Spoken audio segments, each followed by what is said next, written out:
The Most Dangerous Game, by Richard Connell. Off there to the right, somewhere, is a large island, said Whitney. It's rather a mystery. What island is it? Rainsford asked. The old charts call it Ship Trap Island, Whitney replied. A suggestive name, isn't it? Sailors have a curious dread of the place. I don't know why. Some superstition.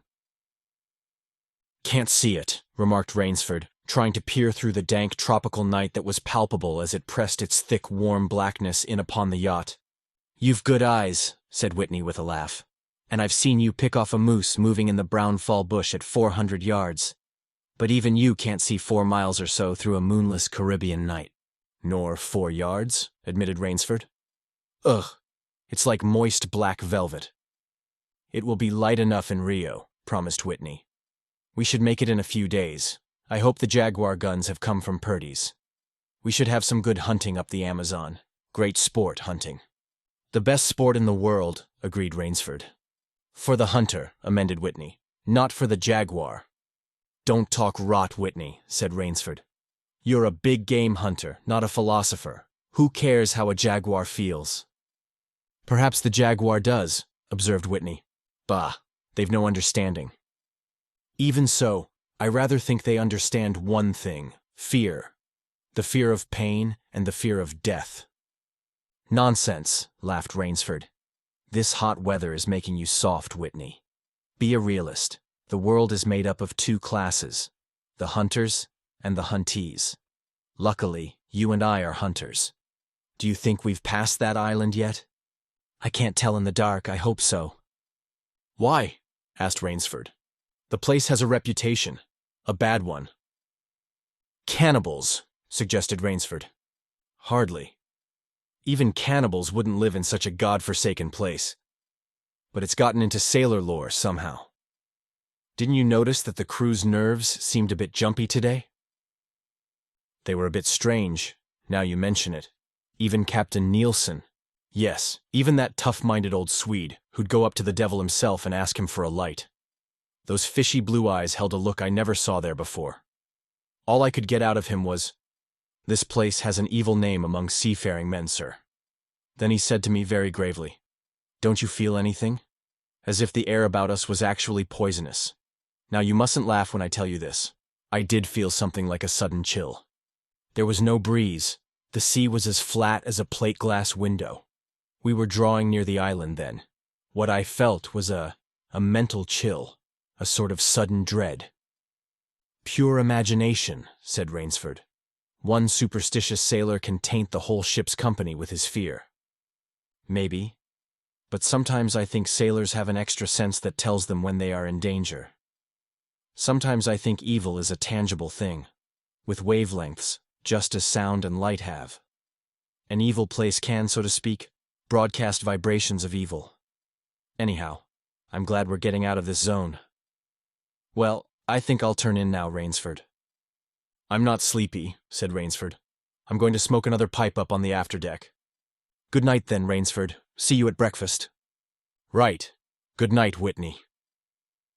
There was no sound in the night as Rainsford sat there, but the muffled throb of the engine that drove the yacht swiftly through the darkness, and the swish and ripple of the wash of the propeller. Rainsford, reclining in a steamer chair, indolently puffed on his favorite briar. The sensuous drowsiness of the night was on him. It's so dark, he thought, that I could sleep without closing my eyes. The night would be my eyelids. An abrupt sound startled him. Off to the right he heard it, and his ears, expert in such matters, could not be mistaken. Again he heard the sound, and again. Somewhere, off in the blackness, someone had fired a gun 3 times. Rainsford sprang up and moved quickly to the rail, mystified. He strained his eyes in the direction from which the reports had come, but it was like trying to see through a blanket. He leaped upon the rail and balanced himself there to get greater elevation. His pipe, striking a rope, was knocked from his mouth. He lunged for it.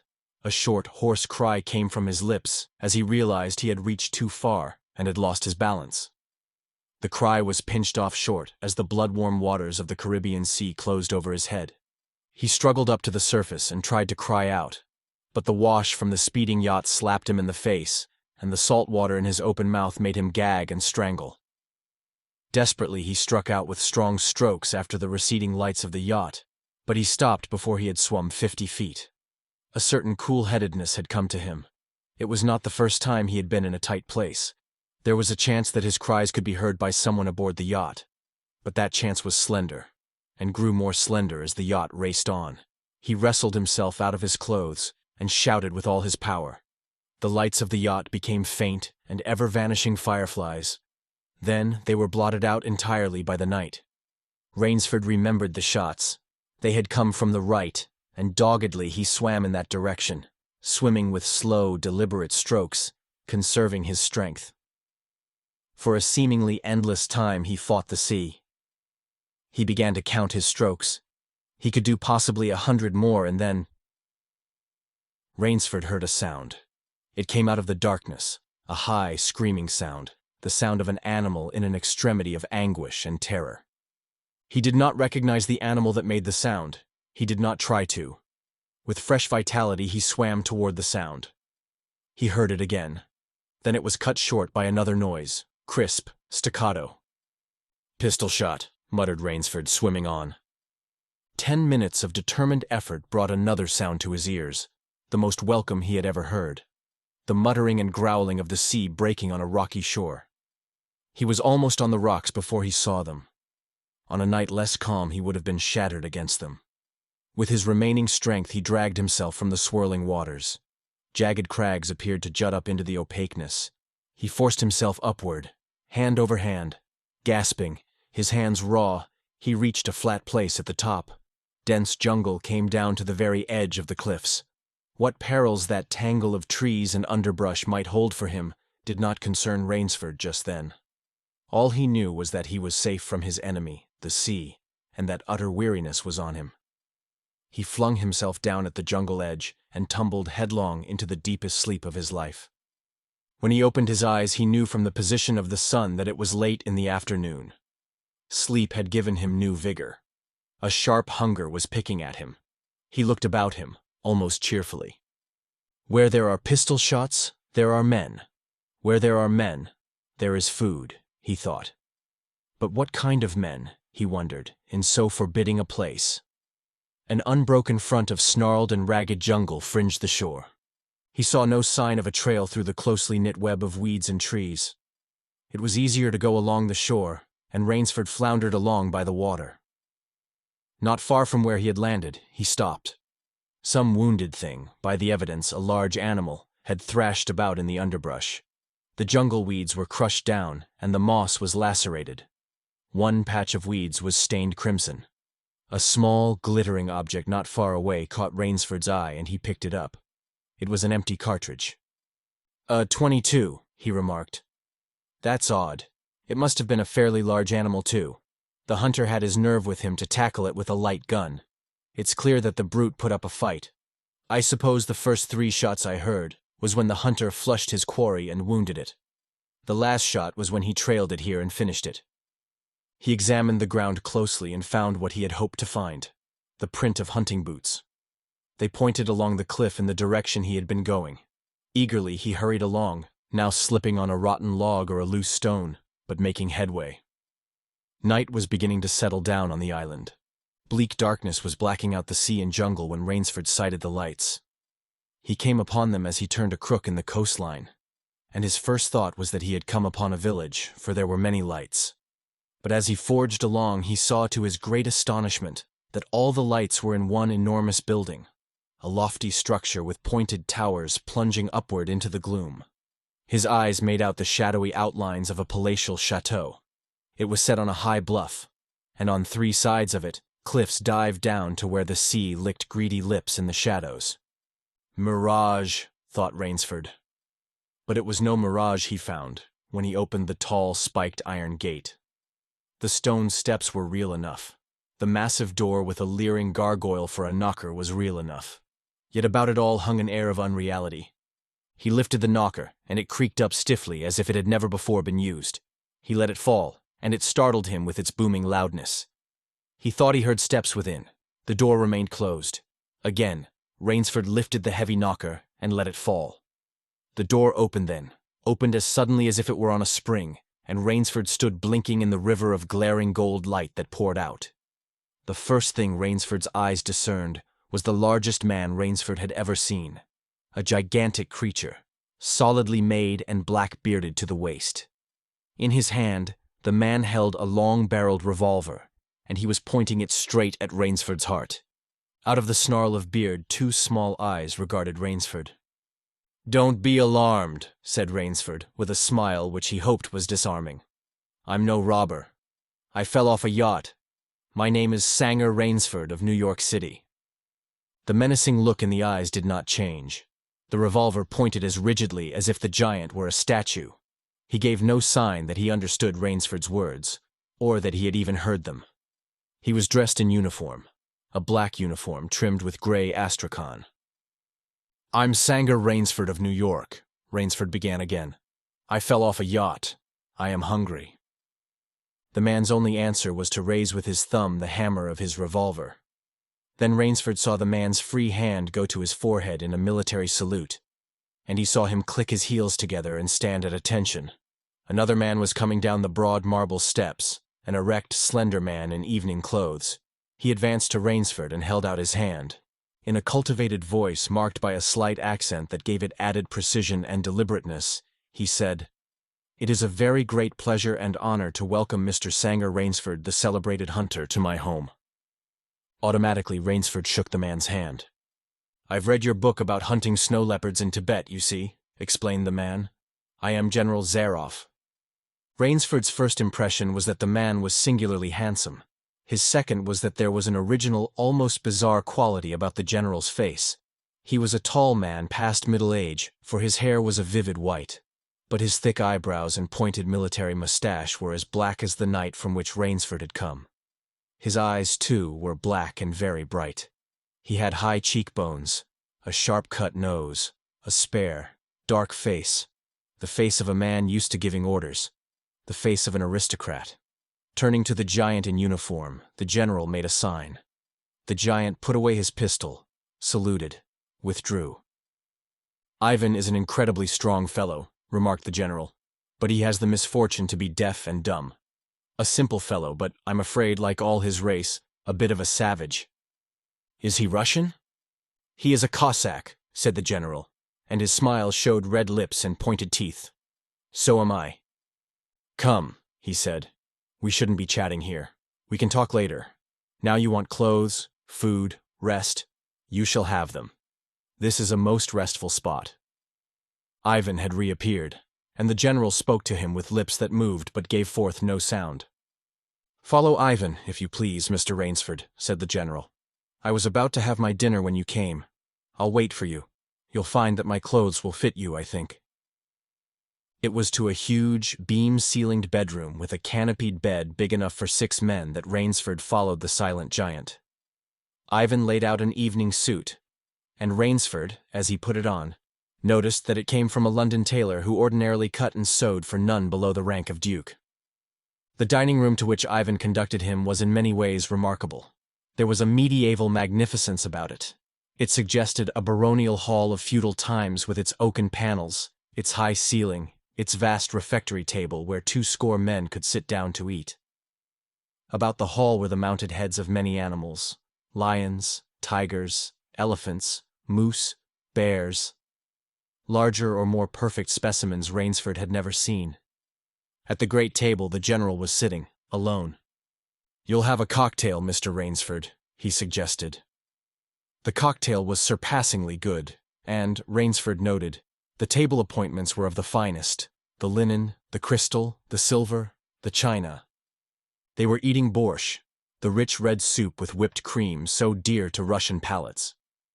Half apologetically, General Zaroff said, "We do our best to preserve the amenities of civilization here. Please forgive any lapses. We are well off the beaten track, you know. Do you think the champagne has suffered from its long ocean trip?" "Not in the least," declared Rainsford. He was finding the general a most thoughtful and affable host, a true cosmopolite. But there was one small trait of the general's that made Rainsford uncomfortable. Whenever he looked up from his plate, he found the general studying him, appraising him narrowly. "Perhaps," said General Zaroff, You were surprised that I recognized your name. You see, I read all books on hunting published in English, French, and Russian. I have but one passion in my life, Mr. Rainsford, and it is the hunt. You have some wonderful heads here, said Rainsford, as he ate a particularly well-cooked filet mignon. That Cape buffalo is the largest I ever saw. Oh, that fellow. Yes, he was a monster. Did he charge you? Hurled me against a tree, said the general. Fractured my skull, but I got the brute. I've always thought, said Rainsford, that the Cape buffalo is the most dangerous of all big game. For a moment the general did not reply. He was smiling his curious red-lipped smile. Then he said slowly, No. You are wrong, sir. The Cape buffalo is not the most dangerous big game. He sipped his wine. Here in my preserve on this island, he said in the same slow tone, I hunt more dangerous game. Rainsford expressed his surprise. Is there big game on this island? The general nodded. The biggest. Really? Oh, it isn't here naturally, of course. I have to stock the island. What have you imported, General? Rainsford asked. Tigers? The general smiled. No, he said.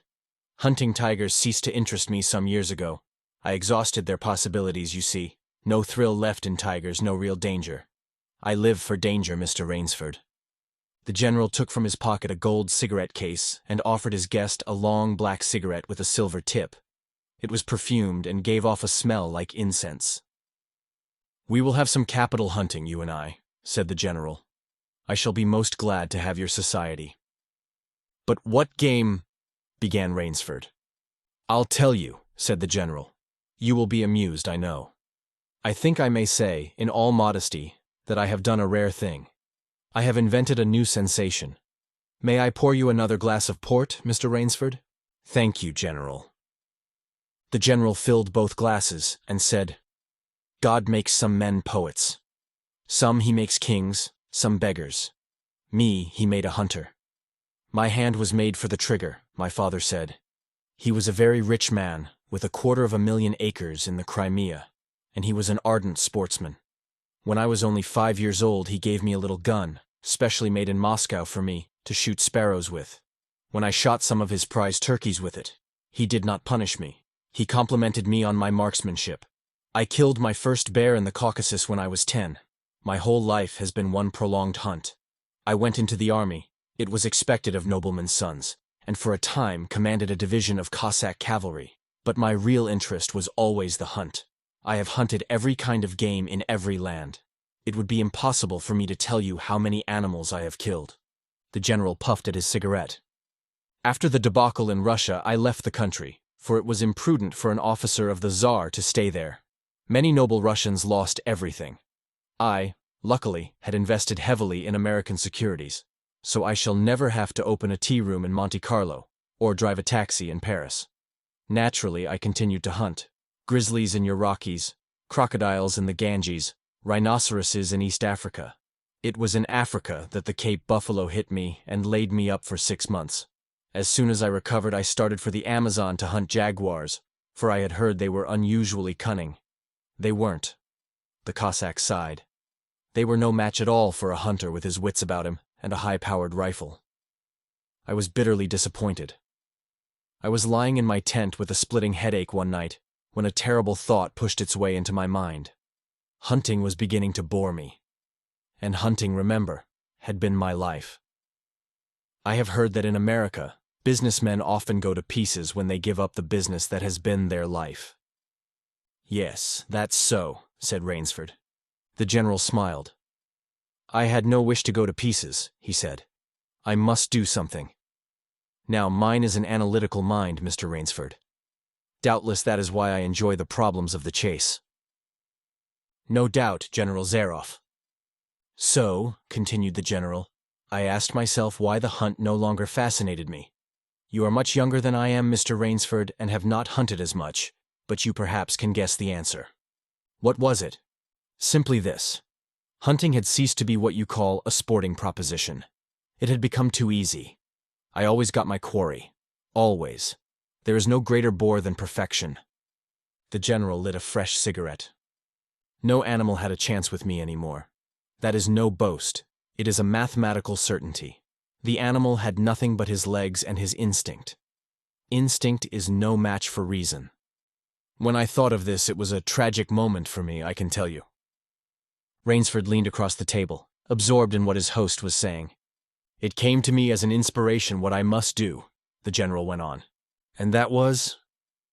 The general smiled the quiet smile of one who has faced an obstacle and surmounted it with success. I had to invent a new animal to hunt, he said. A new animal? You're joking. Not at all, said the general. I never joke about hunting. I needed a new animal. I found one. So I bought this island, built this house, and here I do my hunting.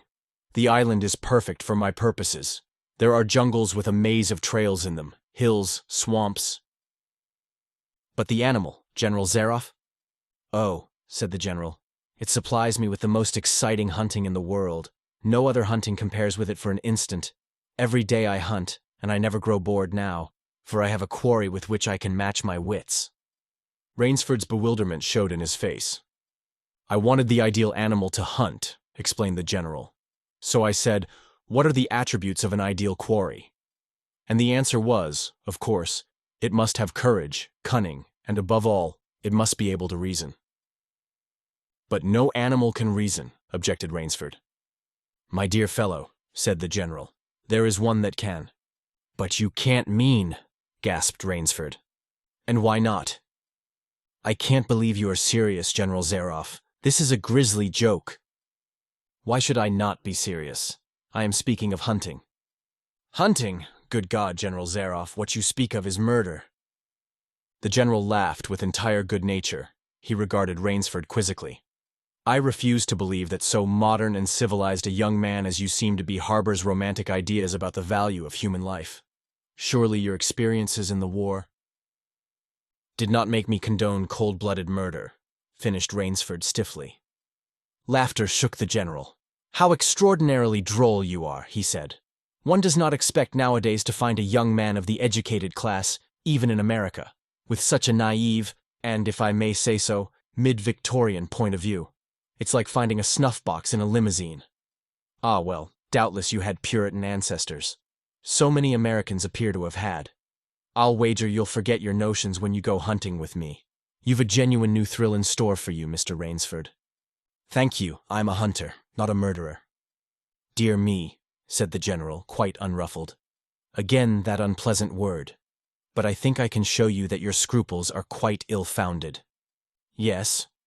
Life is for the strong, to be lived by the strong, and if needs be, taken by the strong. The weak of the world were put here to give the strong pleasure. I am strong. Why should I not use my gift? If I wish to hunt, why should I not? I hunt the scum of the earth, sailors from tramp ships, lascars, blacks, Chinese, whites, mongrels. A thoroughbred horse or hound is worth more than a score of them. But they are men, said Rainsford hotly. Precisely, said the general. That is why I use them. It gives me pleasure. They can reason after a fashion. So they are dangerous. But where do you get them? The general's left eyelid fluttered down in a wink. This island is called Shiptrap, he answered. Sometimes an angry god of the high seas sends them to me. Sometimes when Providence is not so kind, I help Providence a bit. Come to the window with me. Rainsford went to the window and looked out toward the sea. Watch! Out there! Exclaimed the general, pointing into the night. Rainsford's eyes saw only blackness, and then, as the general pressed a button, far out to sea, Rainsford saw the flash of lights. The general chuckled. They indicate a channel, he said, where there's none. Giant rocks with razor edges crouch like a sea monster with wide-open jaws. They can crush a ship as easily as I crush this nut. He dropped a walnut on the hardwood floor and brought his heel grinding down on it.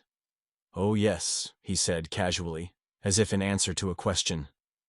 I have electricity. We try to be civilized here. Civilized? And you shoot down men? A trace of anger was in the general's black eyes, but it was there for but a second, and he said, in his most pleasant manner, Dear me, what a righteous young man you are. I assure you I do not do the thing you suggest. That would be barbarous. I treat these visitors with every consideration. They get plenty of good food and exercise. They get into splendid physical condition. You shall see for yourself tomorrow. What do you mean? We'll visit my training school, smiled the general. It's in the cellar. I have about a dozen pupils down there now. They're from the Spanish bark Sanlúcar that had the bad luck to go on the rocks cut there. A very inferior lot, I regret to say. Poor specimens and more accustomed to the deck than to the jungle. He raised his hand, and Ivan, who served as waiter, brought thick Turkish coffee. Rainsford, with an effort, held his tongue in check. It's a game, you see, pursued the general blandly. I suggest to one of them that we go hunting. I give him a supply of food and an excellent hunting knife. I give him 3 hours' start. I am to follow, armed only with a pistol of the smallest caliber and range. If my quarry eludes me for 3 whole days, he wins the game. If I find him, the general smiled, he loses. Suppose he refuses to be hunted? Oh, said the general. I give him his option, of course. He need not play that game if he doesn't wish to. If he does not wish to hunt, I turn him over to Ivan. Ivan once had the honor of serving as official Nauter to the Great White Tsar, and he has his own ideas of sport. Invariably, Mr. Rainsford, invariably they choose the hunt. And if they win? The smile on the general's face widened. To date, I have not lost, he said. Then he added hastily, I don't wish you to think me a braggart, Mr. Rainsford. Many of them afford only the most elementary sort of problem. Occasionally I strike a Tartar. One almost did win. I eventually had to use the dogs. The dogs? This way, please. I'll show you. The general steered Rainsford to a window. The lights from the windows sent a flickering illumination that made grotesque patterns on the courtyard below, and Rainsford could see moving about there a dozen or so huge black shapes. As they turned toward him, their eyes glittered greenly. A rather good lot, I think, observed the general. They are let out at 7 every night. If anyone should try to get into my house, or out of it, something extremely regrettable would occur to him. He hummed a snatch of song from the Folies Bergère. And now, said the general, I want to show you my new collection of heads. Will you come with me to the library? I hope, said Rainsford, that you will excuse me tonight, General Zaroff. I'm really not feeling at all well. Ah, indeed, the general inquired solicitously. Well, I suppose that's only natural after your long swim. You need a good restful night's sleep. Tomorrow you'll feel like a new man, I'll wager. Then we'll hunt, eh? I've one rather promising prospect. Rainsford was hurrying from the room. Sorry you can't go with me tonight, called the general. I expect rather fair sport. A big strong black. He looks resourceful. Well, good night, Mr. Rainsford. I hope you have a good night's rest. The bed was good, and the pajamas of the softest silk, and he was tired in every fiber of his being, but nevertheless Rainsford could not quiet his brain with the opiate of sleep. He lay, eyes wide open. Once he thought he heard stealthy steps in the corridor outside his room. He sought to throw open the door. It would not open. He went to the window and looked out. His room was high up in one of the towers. The lights of the chateau were out now, and it was dark and silent. But there was a fragment of sallow moon, and by its wan light he could see, dimly, the courtyard. There, weaving in and out in the pattern of shadow, were black, noiseless forms. The hounds heard him at the window and looked up expectantly with their green eyes. Rainsford went back to the bed and lay down. By many methods he tried to put himself to sleep. He had achieved a doze when, just as morning began to come, he heard far off in the jungle the faint report of a pistol. General Zaroff did not appear until luncheon.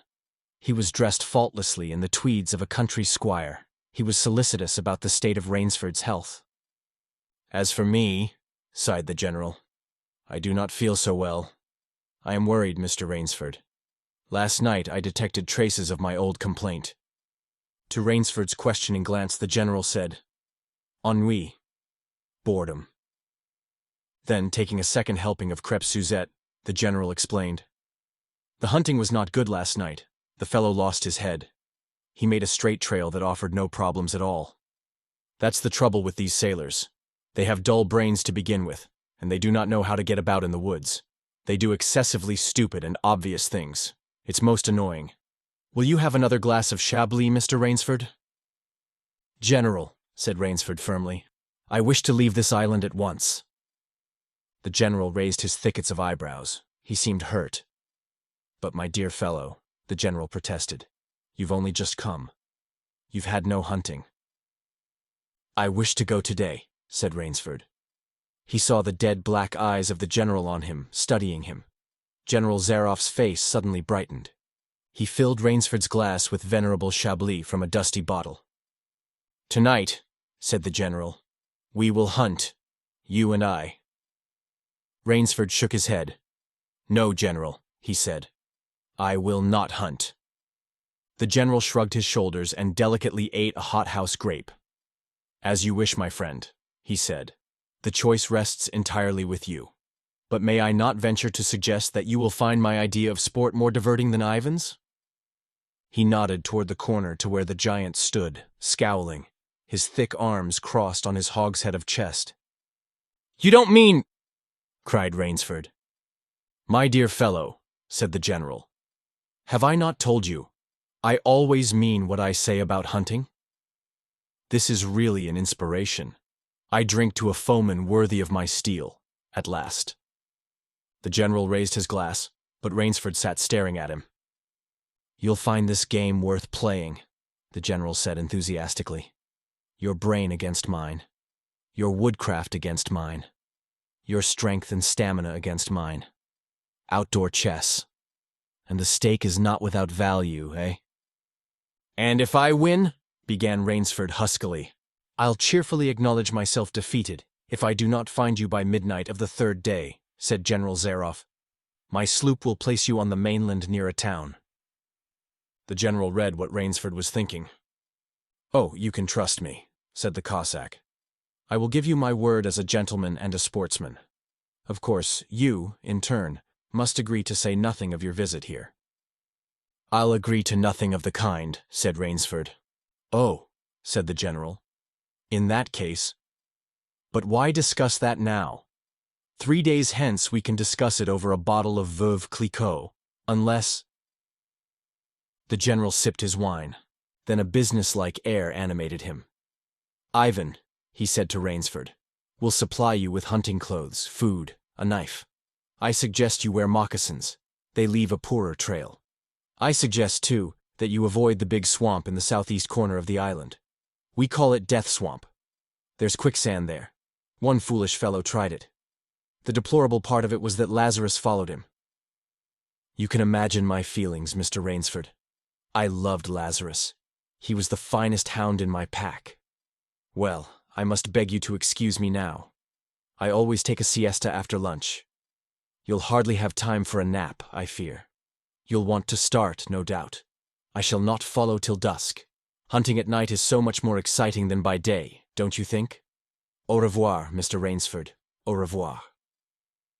General Zaroff, with a deep, courtly bow, strolled from the room. From another door came Ivan. Under one arm he carried khaki hunting clothes, a haversack of food, a leather sheath containing a long-bladed hunting knife. His right hand rested on a cocked revolver thrust in the crimson sash about his waist. Rainsford had fought his way through the bush for 2 hours. I must keep my nerve, he said, through tight teeth. He had not been entirely clear-headed when the chateau gates snapped shut behind him. His whole idea at first was to put distance between himself and General Zaroff, and, to this end, he had plunged along, spurred on by the sharp rowels of something very like panic. Now he had got a grip on himself, had stopped, and was taking stock of himself and the situation. He saw that straight flight was futile. Inevitably it would bring him face to face with the sea. He was in a picture with a frame of water, and his operations clearly must take place within that frame. I'll give him a trail to follow, muttered Rainsford, and he struck off from the rude path he had been following into the trackless wilderness. He executed a series of intricate loops. He doubled on his tail again and again, recalling all the lore of the fox hunt and all the dodges of the fox. Night found him leg-weary, with hands and face lashed by the branches on a thickly wooded ridge. He knew it would be insane to blunder on through the dark, even if he had the strength. His need for rest was imperative, and he thought, I have played the fox, now I must play the cat of the fable. A big tree with a thick trunk and outspread branches was nearby, and taking care to leave not the slightest mark, he climbed up into the crotch, and stretching out on one of the broad limbs, after a fashion, rested. Rest brought him new confidence and almost a feeling of security. Even so, zealous a hunter as General Zaroff could not trace him there, he told himself. Only the devil himself could follow that complicated trail through the jungle after dark. But perhaps the general was a devil. An apprehensive night crawled slowly by like a wounded snake, and sleep did not visit Rainsford, although the silence of a dead world was on the jungle. Toward morning, when a dingy gray was varnishing the sky, the cry of some startled bird focused Rainsford's attention in that direction. Something was coming through the bush, coming slowly, carefully, coming by the same winding way Rainsford had come. He flattened himself down on the limb, and through a screen of leaves almost as thick as tapestry, he watched. The thing that was approaching was a man. It was General Zaroff. He made his way along with his eyes fixed in utmost concentration on the ground before him. He paused, almost beneath the tree, dropped to his knees, and studied the ground. Rainsford's impulse was to hurl himself down like a panther, but he saw that the general's right hand held something metallic, a small automatic pistol. The hunter shook his head several times, as if he were puzzled. Then he straightened up, and took from his case one of his black cigarettes. Its pungent, incense-like smoke floated up to Rainsford's nostrils. Rainsford held his breath. The general's eyes had left the ground, and were traveling inch by inch up the tree. Rainsford froze there, every muscle tensed for a spring. But the sharp eyes of the hunter stopped before they reached the limb where Rainsford lay. A smile spread over his brown face. Very deliberately he blew a smoke ring into the air. Then he turned his back on the tree and walked carelessly away, back along the trail he had come. The swish of the underbrush against his hunting boots grew fainter and fainter. The pent-up air burst hotly from Rainsford's lungs. His first thought made him feel sick and numb. The general could follow a trail through the woods at night. He could follow an extremely difficult trail. He must have uncanny powers. Only by the merest chance had the Cossack failed to see his quarry. Rainsford's second thought was even more terrible. It sent a shudder of cold horror through his whole being. Why had the general smiled? Why had he turned back? Rainsford did not want to believe what his reason told him was true, but the truth was as evident as the sun that had by now pushed through the morning mists. The general was playing with him. The general was saving him for another day's sport. The Cossack was the cat. He was the mouse. Then it was that Rainsford knew the full meaning of terror. I will not lose my nerve. I will not. He slid down from the tree and struck off again into the woods. His face was set, and he forced the machinery of his mind to function. 300 yards from his hiding place, he stopped where a huge dead tree leaned precariously on a smaller, living one. Throwing off his sack of food, Rainsford took his knife from its sheath and began to work with all his energy. The job was finished at last, and he threw himself down behind a fallen log 100 feet away. He did not have to wait long. The cat was coming again to play with the mouse. Following the trail with the sureness of a bloodhound came General Zaroff. Nothing escaped those searching black eyes, no crushed blade of grass, no bent twig, no mark, no matter how faint, in the moss. So intent was the Cossack on his stalking that he was upon the thing Rainsford had made before he saw it. His foot touched the protruding bough that was the trigger. Even as he touched it, the general sensed his danger and leaped back with the agility of an ape. But he was not quite quick enough. The dead tree, delicately adjusted to rest on the cut living one, crashed down and struck the general a glancing blow on the shoulder as it fell. But for his alertness, he must have been smashed beneath it. He staggered, but he did not fall, nor did he drop his revolver. He stood there, rubbing his injured shoulder, and Rainsford, with fear again gripping his heart, heard the general's mocking laugh ring through the jungle. "Rainsford," called the general, "if you are within sound of my voice, as I suppose you are, let me congratulate you. Not many men know how to make a Malay man-catcher. Luckily for me, I too have hunted in Malacca. You are proving interesting, Mr. Rainsford.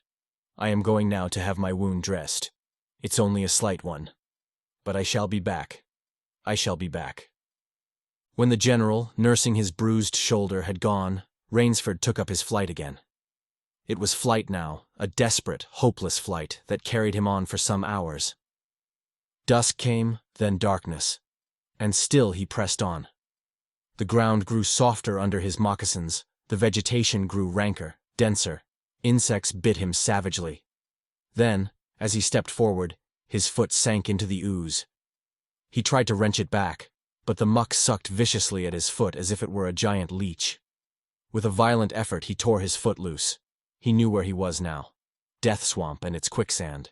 His hands were tight closed as if his nerve were something tangible, that someone in the darkness was trying to tear from his grip. The softness of the earth had given him an idea. He stepped back from the quicksand a dozen feet or so and, like some huge prehistoric beaver, he began to dig. Rainsford had dug himself in France when a second's delay meant death. That had been a placid pastime compared to his digging now. The pit grew deeper. When it was above his shoulders, he climbed out and from some hard saplings cut stakes and sharpened them to a fine point. These stakes he planted in the bottom of the pit, with the points sticking up. With flying fingers he wove a rough carpet of weeds and branches, and with it he covered the mouth of the pit. Then, wet with sweat and aching with tiredness, he crouched behind the stump of a lightning-charred tree. He knew his pursuer was coming. He heard the padding sound of feet on the soft earth, and the night breeze brought him the perfume of the general's cigarette. It seemed to Rainsford that the general was coming with unusual swiftness. He was not feeling his way along, foot by foot. Rainsford, crouching there, could not see the general, nor could he see the pit. He lived a year and a minute. Then he felt an impulse to cry aloud with joy, for he heard the sharp crackle of the breaking branches as the cover of the pit gave way. He heard the sharp scream of pain as the pointed stakes found their mark. He leaped up from his place of concealment. Then he cowered back. 3 feet from the pit a man was standing, with an electric torch in his hand. "You've done well, Rainsford," the voice of the general called. "Your Burmese tiger pit has claimed one of my best dogs. Again you score. I think, Mr. Rainsford, I'll see what you can do against my whole pack. I'm going home for a rest now. Thank you for a most amusing evening." At daybreak, Rainsford, lying near the swamp, was awakened by a sound that made him know that he had new things to learn about fear. It was a distant sound, faint and wavering, but he knew it. It was the baying of a pack of hounds. Rainsford knew he could do one of two things. He could stay where he was and wait. That was suicide. He could flee. That was postponing the inevitable. For a moment he stood there thinking. An idea that held a wild chance came to him, and tightening his belt, he headed away from the swamp. The baying of the hounds drew nearer, then still nearer, nearer, ever nearer. On a ridge, Rainsford climbed a tree. Down a watercourse, not a quarter of a mile away, he could see the bush moving. Straining his eyes, he saw the lean figure of General Zaroff. Just ahead of him, Rainsford made out another figure, whose wide shoulders surged through the tall jungle weeds. It was the giant Ivan, and he seemed pulled forward by some unseen force. Rainsford knew that Ivan must be holding the pack in leash. They would be on him any minute now. His mind worked frantically. He thought of a native trick he had learned in Uganda. He slid down the tree. He caught hold of a springy young sapling, and to it he fastened his hunting knife, with the blade pointing down the trail. With a bit of wild grapevine he tied back the sapling. Then he ran for his life. The hounds raised their voices as they hit the fresh scent. Rainsford knew now how an animal at bay feels. He had to stop to get his breath. The baying of the hounds stopped abruptly, and Rainsford's heart stopped too. They must have reached the knife. He shinned excitedly up a tree and looked back. His pursuers had stopped. But the hope that was in Rainsford's brain when he climbed died, for he saw in the shallow valley that General Zaroff was still on his feet. But Ivan was not. The knife, driven by the recoil of the springing tree, had not wholly failed. Rainsford had hardly tumbled to the ground when the pack took up the cry again. "Nerve! Nerve! Nerve!" he panted as he dashed along. A blue gap showed between the trees dead ahead. Ever nearer drew the hounds. Rainsford forced himself on toward that gap. He reached it. It was the shore of the sea. Across a cove he could see the gloomy gray stone of the chateau. 20 feet below him the sea rumbled and hissed. Rainsford hesitated. He heard the hounds. Then he leaped far out into the sea. When the general and his pack reached the place by the sea, the Cossack stopped. For some minutes he stood regarding the blue-green expanse of water. He shrugged his shoulders. Then he sat down, took a drink of brandy from a silver flask, lit a perfumed cigarette, and hummed a bit from Madama Butterfly.